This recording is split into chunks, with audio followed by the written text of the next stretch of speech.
persentase peluang kita masih cukup optimis.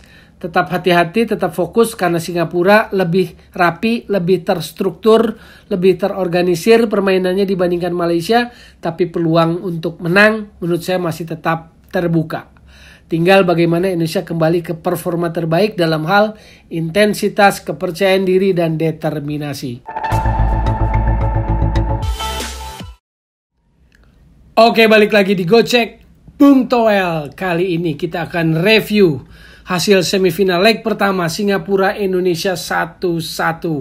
Tentu hasil yang belum memuaskan karena sempat unggul 1-0 di babak pertama tapi kemudian disamakan oleh Singapura 1-1. Jadi masih akan ditentukan oleh leg kedua tanggal 25 Desember.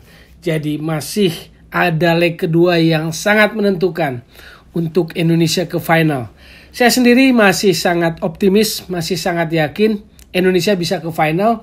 Melihat pertandingan leg pertama meski ada beberapa catatan yang perlu diperbaiki. Di leg pertama overall sebetulnya kita melihat bahwa timnas Indonesia unggul kualitas, punya kelebihan dibandingkan Singapura. Tetapi Singapura memang bukan Malaysia dan ini babak knockout semifinal. Itu yang membedakan. Singapura secara tim lebih terorganisir, lebih kolektif, dan mereka juga ada perubahan taktikal yang di babak pertama mereka berubah saat di babak kedua. Di babak pertama mereka bertahan terlalu jauh, saya lihat di wilayah area kotak penaltinya sendiri.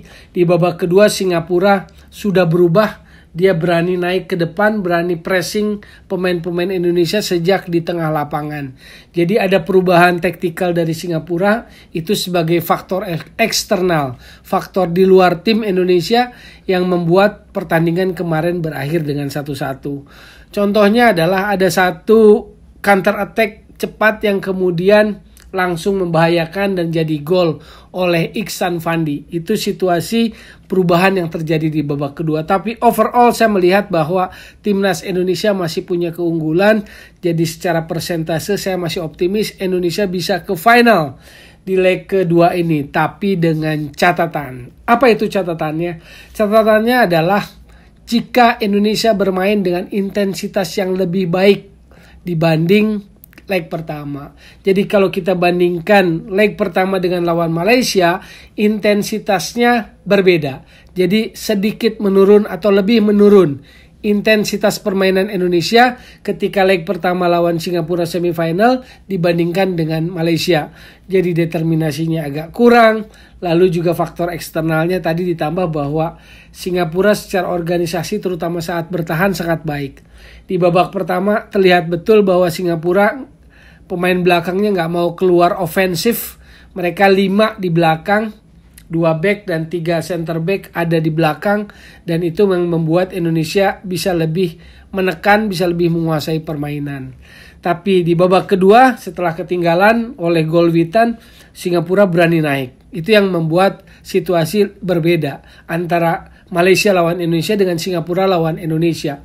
Itu satu. Yang kedua, intensitas kitanya juga menurun. Tadi sudah saya sebut, determinasi juga agak menurun. Nah ini yang perlu jadi catatan.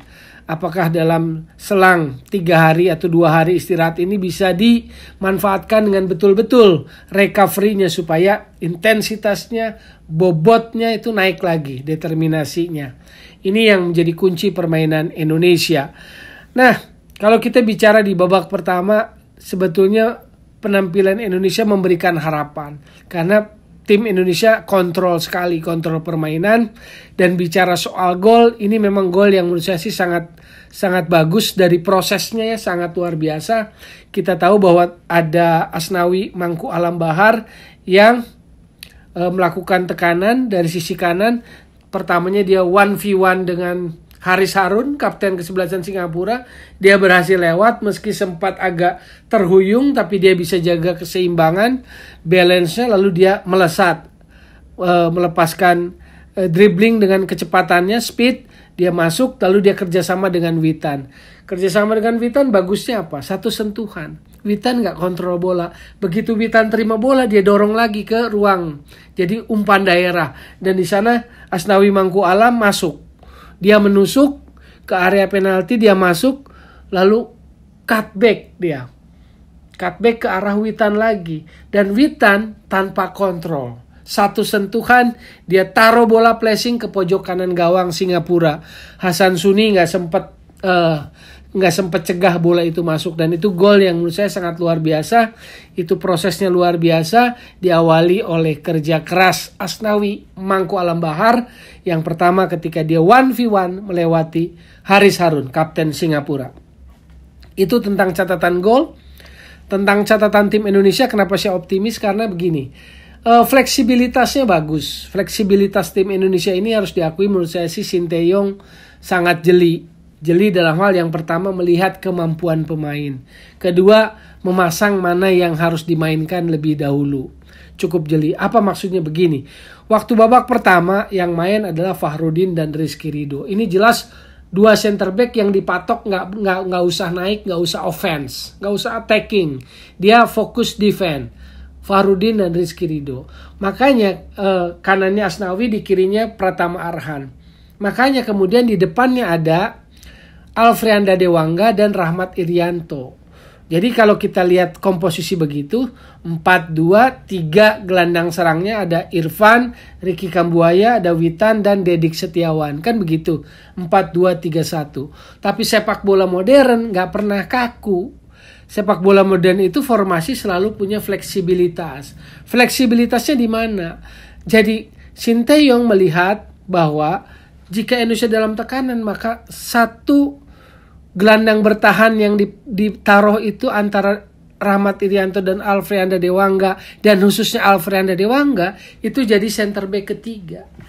Jadi kalau defense itu pasti Alfreanda Dewangga turun di antara Fahrudin dan Rizky Ridho, lalu juga Asnawi dan Pratama turun.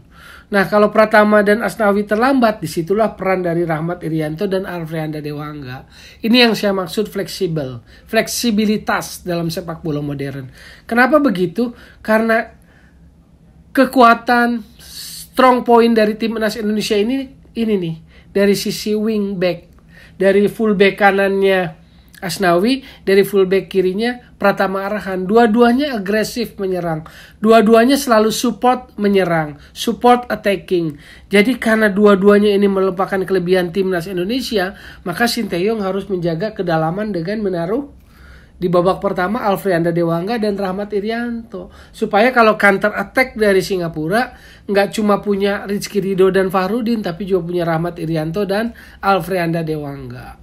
Nah, perubahannya di babak kedua yang saya maksud fleksibilitas, Rizky Ridho ditarik, masuk Elkan Bagot.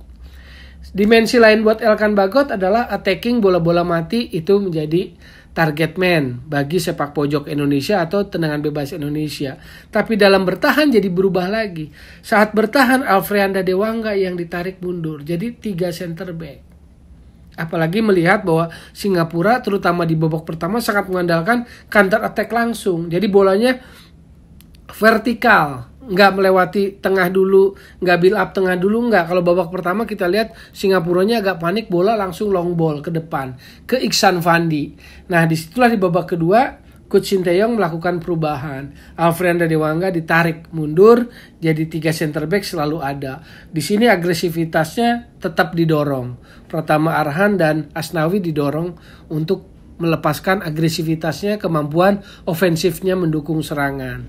Nah, dalam hal ini maka kuncinya kredit poin diberikan kepada Alfreanda Dewangga.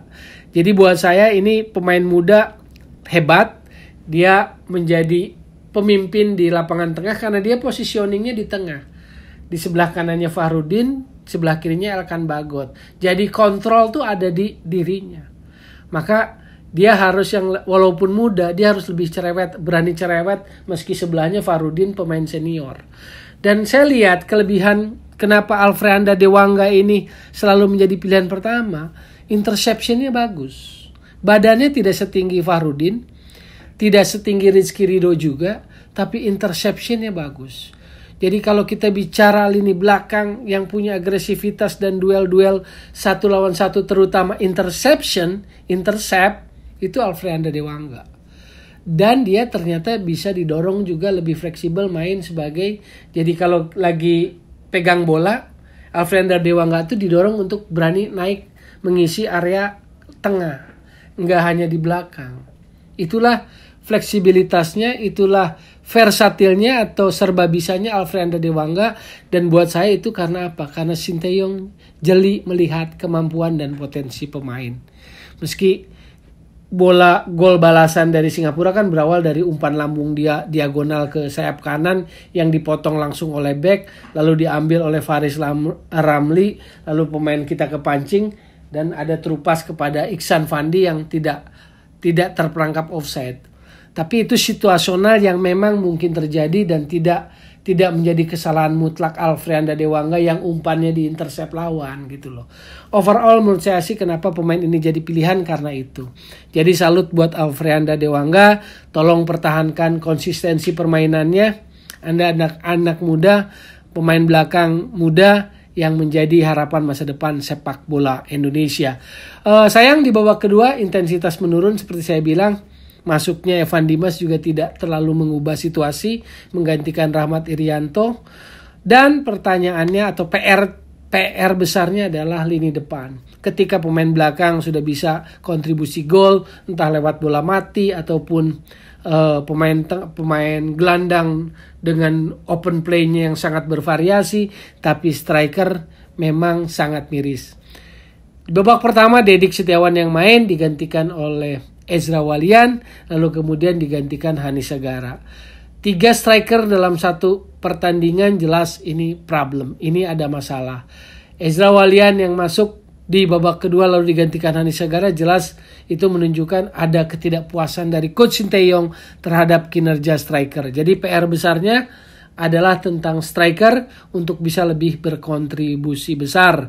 Menurut saya persentase peluang kita masih cukup optimis. Tetap hati-hati, tetap fokus karena Singapura lebih rapi, lebih terstruktur, lebih terorganisir permainannya dibandingkan Malaysia. Tapi peluang untuk menang menurut saya masih tetap terbuka. Tinggal bagaimana Indonesia kembali ke performa terbaik dalam hal intensitas, kepercayaan diri, dan determinasi. Nah, sekali lagi selamat menyaksikan leg kedua semifinal dan kita sama-sama berharap Indonesia lolos ke final Piala AFF 2020 ini. Sekali lagi jadi solusi bukan polusi sepak bola dan tetap di Gocek Bung Toel.